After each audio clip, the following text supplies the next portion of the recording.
லூக்கா 1:37. தேவனாலே கூடாத காரியம் ஒன்றுமில்லை. நம்முடைய ஆண்டவராகிய இயேசு கிறிஸ்து இந்த பூமியில் பிறக்கிறதுக்கு முன்னாடி அவருடைய தாயாகி மரியாள் கிட்ட ஒரு தேவதூதன் வந்து, நீ கர்ப்பவதியாகி ஒரு குமாரனை பெறுவாள், அவருக்கு இயேசு என்று பெயரிடுவாயா அப்படின்னு சொல்கிறார்.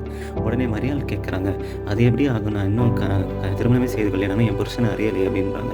அதுக்கு தேவதூதன் சொல்கிறான், உன் இனத்தாளாகிய எலிசபெத் அவளும் மறடியாக இருக்கா, வயதாயிடுச்சு, ஆனால் அவளும் கர்ப்பவதியாக இருக்கா, தேவனாலே கூடாத காரியம் ஒன்றுமில்லை அப்படின்றாரு. இதனால் நம்ம கூட மரியாதை போல அவங்க எப்படி தன்னுடைய ஞானத்தினால ஒருத்தர் திருமணம் ஆகாமல் எப்படி அவங்க வந்து கர்ப்பம் தரிக்க முடியுன்ற ஒரு டவுட் வந்தது போல தான் நம்மளும் தேவனுடைய வல்லமையை சந்தேகப்பட்டு கொண்டு இருக்கிறோம்.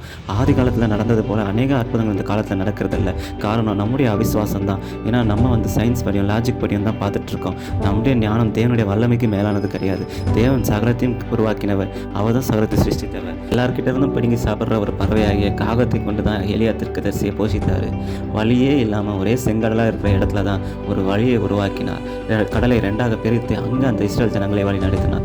அதே போல தான் இந்த நாளில் உங்களுக்கும் கூட உயர்வுக்கு எந்த ஒரு வழியும் இல்லாமல் இருக்கலாம்.